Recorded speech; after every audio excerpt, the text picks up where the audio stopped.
نحمدہ و نصلی علی رسولہ الکریم۔ اللہ رب العزت یہ چاہتے ہیں کہ بندہ ہر وقت اور ہر لمحے اسی کی طرف متوجہ رہے، تو یہ ایک حقیقت ہے۔ سب سے زیادہ اس دین کی حقیقت کو صوفیہ اور مشائخ نے پہچانا ہے۔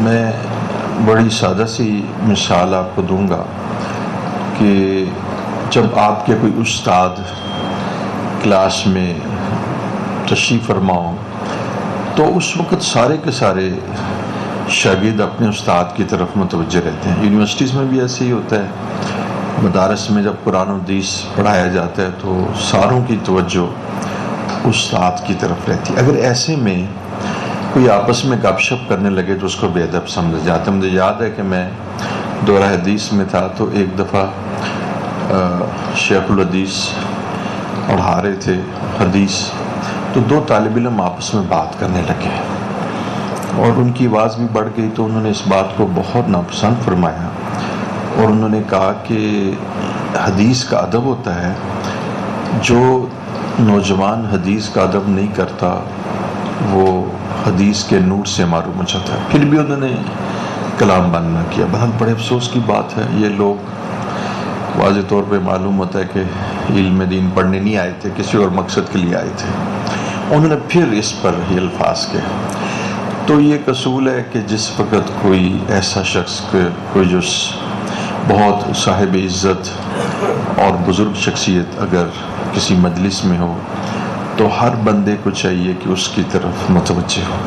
اب یہاں سے آپ صرف اتنا اندازہ لگا لیجئے، ایک دم آپ ذرا اپنے آپ کو ایلیویٹ کرتے ہوئے یہ سوچئے کہ صحابہ جب حضور صلی اللہ علیہ وسلم کی مجلس میں تھے، صحابہ جب حضور کی مجلس میں ہیں تو اندازہ لگائیے کوئی آدمی ایک دوسرے سے کوئی سرگوشی، کوئی وسپر بھی نہیں کر سکتا۔ اور آپ کو یہ بھی آپ نے پڑھا ہوگا کہ مورخین نے یعنی یہ لکھا ہے کہ یعنی وہ مورخین جو غیر مسلم ہیں کہ ہم نے ان کی مجلس کا حال دیکھا ہے کہ وہ ادب سے ایسے بیٹھے ہیں کہ لگتا ہے کہ جیسے وہ مجسمے ہیں، اسٹیچوز ہیں، اور اس بات کا احتمال ہے کہ کہیں اس ساکت ہونے کی وجہ سے ان کے سروں پر پرندے نہ آ کے بیٹھ جائیں۔ کہ جب کوئی چیز اس طرح جامد ہوتا ہے، آپ نے دیکھا کوئی چیز موبائل ہوتی ہے تو وہ اس کے اندر ظاہر پرندہ نہیں بیٹھتا، جب کوئی چیز بالکل ساکت اور جامد اور اسٹیچو اور مجسمہ ہوتی ہے تو اس بات کا احتمال ہوتا ہے کہ اس کے اوپر کوئی پرندہ آ کے بیٹھ جائے۔ تو انہوں نے کہا وہ اس طرح ان کی مجلس کا حال ہے کہ جیسے ان کے اندر پرندے آ کے بیٹھ جائیں۔ اچھا، اب دیکھیے یہ صحابہ حضور صلی اللہ علیہ وسلم کی اتنی عزت فرماتے تھے۔ اب یہاں سے میں آپ کو ایک بات بتانا چاہتا ہوں کہ زندگی گزارنے کا طریقہ کیا ہے، اسی بات سے سمجھیے۔ اب یقین جانیے گا کہ یہ بات حقیقت ہے۔ جی آپ یقین جانیے کہ یہ بات حقیقت ہے۔ ایک کاش کہ ہم اس حقیقت کو سمجھ جائیں، اور جو اس حقیقت کو سمجھ گیا اس کی زندگی قیمت ہو گئی، قیمتی بن گئی، اور جو نہ سمجھا تو اس نے وقت کو ضائع کر دیا۔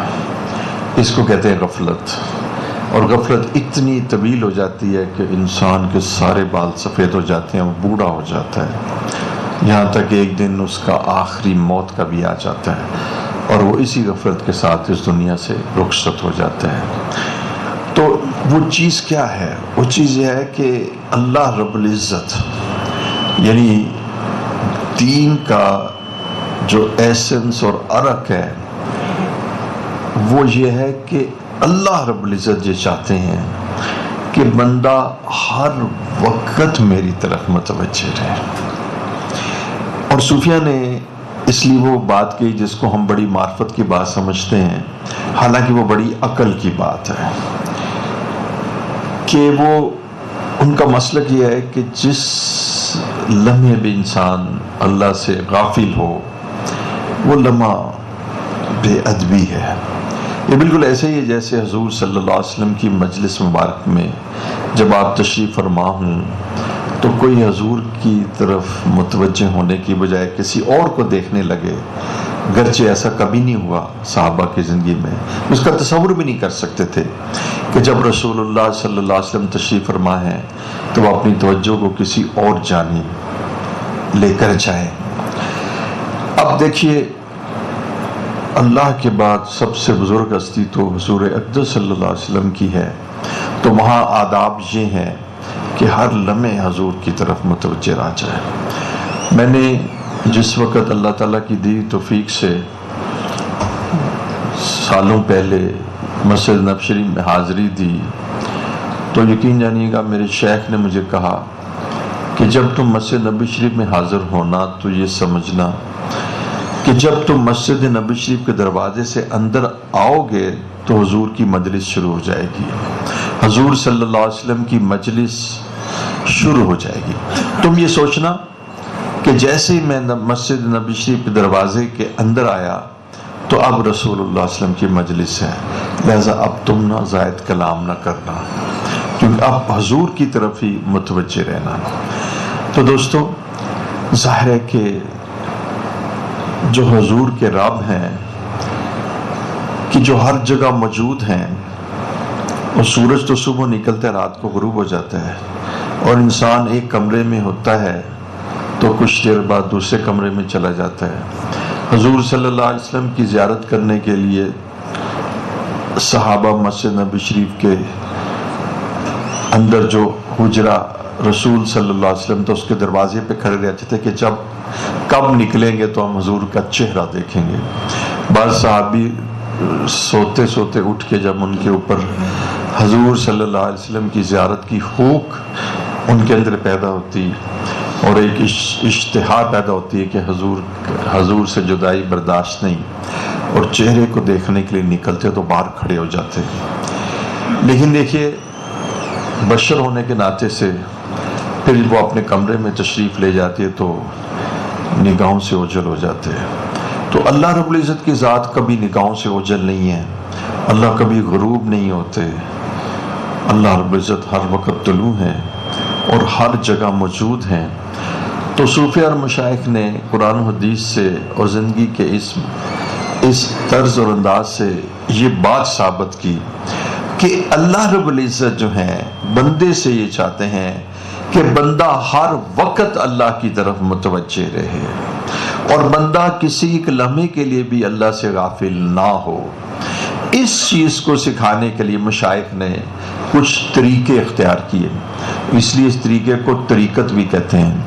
کچھ طریقے اختیار کیے، وہ طریقہ یہ تھا کہ بندہ قلب سے اللہ کی طرف متوجہ رہے۔ دیکھیں، ہم ذکر لسانی کرتے ہیں، اس میں نواں سبق ہے تحریر لسانی کا۔ تو اب دیکھیں، اللہ تعالیٰ یہ چاہتے ہیں کہ ایک تاجر جس وقت تجارت کر رہا ہے تو تجارت کرتے ہوئے بھی وہ اللہ تعالیٰ سے غافل نہ ہو۔ اب دیکھیں، جب آپ تجارت کر رہے ہیں تو آپ کے پاس لوگ آ جا رہے ہیں، آپ ان سے بات چیت کر رہے ہیں تو زبان سے بات کریں گے۔